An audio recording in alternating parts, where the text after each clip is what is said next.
नमस्कार दोस्तों, मैं मिथिलेश कुमार सिंह आपका स्वागत करता हूं आपके चैनल द यूनिक कंपटीटर में।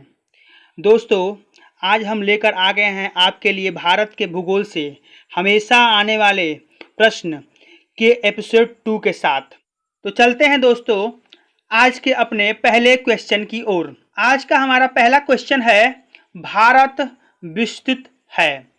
पहला ऑप्शन है 37 डिग्री 17 मिनट 53 सेकेंड उत्तरी तथा 8 डिग्री 6 मिनट 28 सेकेंड दक्षिणी के बीच। दूसरा ऑप्शन है 37 डिग्री 17 मिनट 53 सेकेंड उत्तरी तथा 8 डिग्री 4 मिनट 28 सेकेंड दक्षिणी के बीच। तीसरा ऑप्शन है 37 डिग्री 17 मिनट 53 सेकेंड उत्तरी तथा 8 डिग्री 28 मिनट उत्तरी के बीच। और चौथा ऑप्शन है उपयुक्त में से कोई नहीं। तो दोस्तों, यह क्वेश्चन क्या कहना चाहता है? यह भारत के स्थिति को ग्लोब में पूछ रहा है और पूछना चाहता है कि भारत अक्षांतर रेखा पर कहाँ स्थित है। तो इस बात को समझने के लिए हम चलते हैं ग्लोब की ओर। तो ग्लोब की बात करें तो ग्लोब को दो भाग में बांटने वाली रेखा को कहते हैं विषुवत रेखा यानी भूमध्य रेखा यानी इक्वेटर। जो हमारा इक्वेटर होता है वह ग्लोब को दो भागों में बांटता है। ऊपर वाले भाग को उत्तरी गोलार्ध जबकि नीचे वाले भाग को दक्षिणी गोलार्ध कहते हैं। और इसके दाएं साइड होता है पूर्वी गोलार्ध, इसको पूर्वी गोलार्ध कहते हैं। और बाएं साइड होता है पश्चिमी गोलार्ध। तो अब बात करते हैं उत्तरी गोलार्ध और दक्षिणी गोलार्ध की। तो हमारा जो देश है भारत, वह स्थित है भारत जो स्थित है वह है उत्तरी गोलार्ध में। भारत को आप देख सकते हैं कि वह उत्तरी गोलार्ध में स्थित है। इक्वेटर यहाँ पर है और भारत ऊपर की ओर उत्तरी गोलार्ध में स्थित है। तो मैं आपको बता दूं कि अक्षांतर क्या होता है और देशांतर क्या होता है। जब हम बात करते हैं अक्षांतर की, तो जो इक्वेटर है हमारा, इक्वेटर के पैरेलली यानी उसके समानांतर खींची गई रेखा को ही हम अक्षांतर कहते हैं। और अक्षांतर हमारे किसी भी देश का वास्तविक स्थिति बताने के लिए प्रयोग होता है। तो अक्षांतर क्या होता है? विषुवत रेखा यानी भूमध्य रेखा के पैरेलल खींची गई रेखा अक्षांतर रेखा होती है। तो यह जो क्वेश्चन है हमारा, वह अक्षांतर रेखा के अनुसार हमारे देश भारत की स्थिति पूछना चाहता है। तो हम बता दें आपको कि यह इक्वेटर से 8 डिग्री 4 मिनट की दूरी पर 8 डिग्री 4 मिनट की दूरी पर हमारा क्या है, भारत स्थित है। भारत का दक्षिणतम बिंदु स्थित है और यह है उत्तरी। अब बात करें कि 8 डिग्री 4 मिनट उत्तरी अक्षांश पर हमारा भारत का दक्षिणतम बिंदु है। और भारत का उत्तरी बिंदु जिसे बोलते हैं हम इंदिराकाल, भारत का दक्षिणतम बिंदु जो 8 डिग्री 4 मिनट पे है उसे बोलते हैं कन्याकुमारी कैप कैमोरिन। और जो उत्तरतम बिंदु है उसे बोलते हैं इंदिरा कॉल। तो इंदिरा काल हमारा जो है विषुवत रेखा यानी 0 डिग्री अक्षांश से वह 37 डिग्री 6 मिनट उत्तरी तो हमेशा रहेगा क्योंकि यह उत्तरी गोलार्ध में है। तो यह जो हमारा देश है वो 8 डिग्री 4 मिनट उत्तरी से 37 डिग्री 6 मिनट उत्तरी तक फैला हुआ है। अक्षांश के हिसाब से 8 डिग्री 4 मिनट उत्तरी से 37 डिग्री 6 मिनट उत्तरी तक फैला हुआ है। तो इस जो क्वेश्चन है इसका आंसर क्या होगा? तो आप देख सकते हैं कि इन तीनों ही ऑप्शन में कहीं भी ना तो 8 डिग्री है और ना ही 37 डिग्री 6 मिनट है। तो इस हिसाब से हमारा जो आंसर होगा वो डी होगा, उपयुक्त में से कोई नहीं। तो चलिए अब चलते हैं हम अपने दूसरे क्वेश्चन की ओर। सिक्किम से गुजरने वाला अक्षांश निम्नलिखित में से किसी एक से भी गुजरता है। यह क्वेश्चन पूछना चाहता है कि वह कौन सी रेखा, अक्षांश रेखा जो सिक्किम से भी गुजरे और इसमें चारों में से पहला राज्य राजस्थान, दूसरा पंजाब, तीसरा हिमाचल प्रदेश, चौथा जम्मू कश्मीर, इनमें से और किसमें से गुजरता है। तो इस बात को देखने के लिए हम चलते हैं मैप की ओर। मैप में आप देख सकते हैं कि सिक्किम से जब हम गुजरते हैं तो सिक्किम से होता हुआ हमारा बीच में पड़ता है उत्तर प्रदेश और उसके बाद पड़ता है राजस्थान। तो ना तो पंजाब है, ना तो हिमाचल प्रदेश है और ना ही तीसरा ऑप्शन है। तो बात कर रहे हैं कि राजस्थान उस क्वेश्चन का हमारा आंसर हो जाएगा राजस्थान।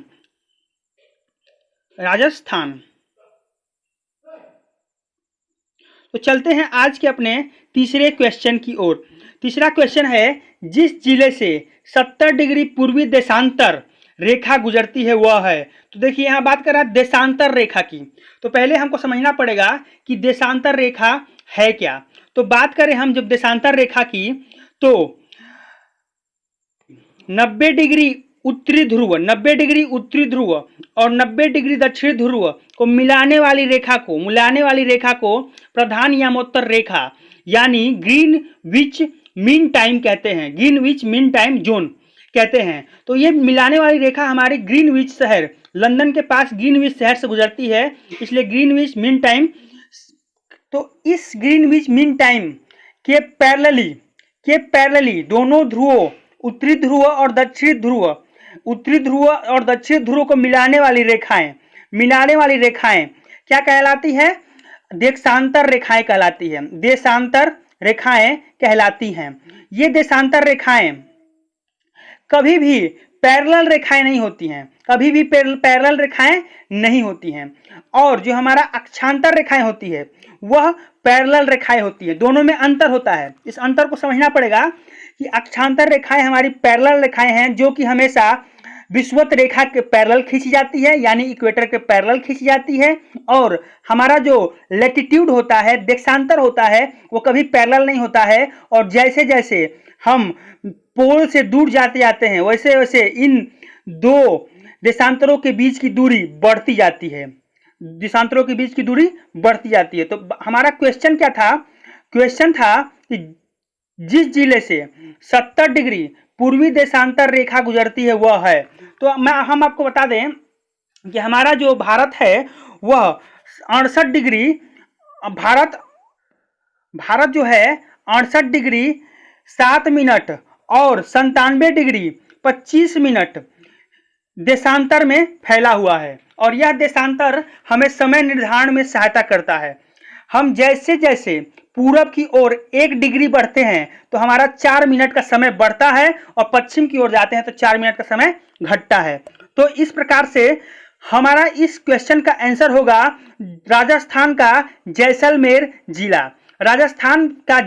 जिला जो है वह जिला है जो 70 डिग्री पूर्वी देशांतर रेखा से गुजरती है।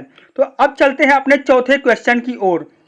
चौथा क्वेश्चन है, प्राचीन भारत भौगोलिक मान्यता के अनुसार भारत किस द्वीप का अंग था? पहला है पुष्कर द्वीप, दूसरा है जम्बू द्वीप, तीसरा है कांच द्वीप, चौथा है कुश द्वीप। तो भारत जम्बू द्वीप का अंग था, तो इस क्वेश्चन का आंसर होगा जम्बू द्वीप। अब बात करते हैं कि पांचवा क्वेश्चन की। सबसे पहले इंडिया शब्द का प्रयोग भारत के लिए किस भाषा में किया गया? जो इंडिया आज हम यूज करते हैं इंग्लिश में, वह भारत के लिए सबसे पहले किस भाषा में यूज किया गया? तो पहला ऑप्शन है उर्दू, दूसरा ऑप्शन है ग्रीक, तीसरा ऑप्शन है फारसी, चौथा ऑप्शन है अरबी। तो आपको बता दें कि सबसे पहले इंडिया ग्रीक यानी यूनानी भाषा में यूज किया गया। जब यूनानी भारत आए थे तो सिंधु नदी को वो इंडस बोलते थे, और इंडस से ही शब्द निकला इंडिया। तो चलते हैं अपने अगले क्वेश्चन नंबर 6। भारत की मुख्य भूमि की दक्षिणी सीमा है, यानी भारत की मुख्य भूमि की दक्षिणी सीमा कितने डिग्री अक्षांतर पर स्थित है? तो पहला ऑप्शन है 6 डिग्री 4 मिनट उत्तरी अक्षांश, 7 डिग्री 4 मिनट उत्तरी अक्षांश, 8 डिग्री 4 मिनट उत्तरी अक्षांश, 6 डिग्री 8 मिनट उत्तरी अक्षांश। तो हम आपको बता दें कि हमारा दक्षिणतम बिंदु है कौन सा? कैप केमुरिन यानी कन्याकुमारी, और कन्याकुमारी मैंने बताया कि 8 डिग्री 4 मिनट उत्तरी अक्षांश, हमेशा उत्तरी गोलार्ध में है, उत्तरी अक्षांश में स्थित है। तो 8 डिग्री 4 मिनट हमारा ऑप्शन हो जाएगा ऑप्शन नंबर सी।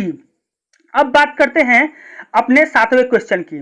तो 7वां क्वेश्चन है, भारत का ध्रुव दक्षिणी भाग की भूमध्य रेखा से दूरी कितनी है। तो हमारा भारत का जो दक्षिणतम बिंदु है यानी कैप कैमोरीन, उसका इक्वेटर से दूरी कितना है।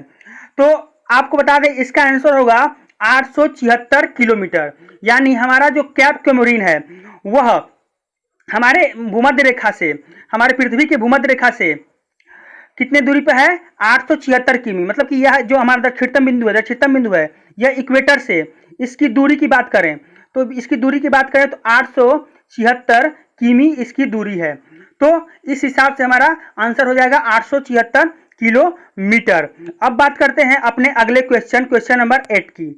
भारत की स्थलीय सीमा की लंबाई है, पहला ऑप्शन है 6100 किलोमीटर, दूसरा ऑप्शन है 75,165 किलोमीटर, तीसरा ऑप्शन है 1200 किलोमीटर, चौथा ऑप्शन है 15,200 किलोमीटर। तो आपको बता दें कि भारत की स्थलीय सीमा की लंबाई यानी पाकिस्तान, अफगानिस्तान, बांग्लादेश, भूटान, चीन, नेपाल और म्यांमार से लगने वाली जो सीमा है उस सीमा की लंबाई है 15,200 किलोमीटर। यानी 15,200 किलोमीटर इसका आंसर हो जाएगा। इस बात को समझने के लिए हम लोग चलते हैं मैप की ओर। मैप में देखेंगे यहाँ पर गुजरात, राजस्थान से होते हुए कश्मीर तक है पाकिस्तान से लगा हुआ, उसके बाद कश्मीर का कुछ भाग लगा है अफगानिस्तान से, और इसी में आगे चलते हैं तो हमारा कश्मीर में ही चाइना से भी लगा हुआ भाग है। इसी तरीके से अब जाते हैं सिक्किम की ओर, तो सिक्किम में हमारा इधर भूटान और नेपाल इन दोनों से लगा हुआ है, और फिर बंगाल से, पश्चिम बंगाल से लगा है बांग्लादेश, और फिर म्यांमार जो हमारा लगा हुआ है इधर मिजोरम साइड में। तो अब बात करेंगे कि यह सब सारे स्थलीय सीमा जो भारत से लगे हुए किसी न किसी देश के, उन सभी की लंबाई की बात कर रहा है वो 15,200 किलोमीटर। अब बात करेंगे कि सबसे बड़ी सीमा जो भारत के साथ शेयर करता है वो करता है अपना बांग्लादेश, जो पश्चिम बंगाल के साथ शेयर करता है। तो इस के साथ हम चलते हैं अपने अगले क्वेश्चन की ओर।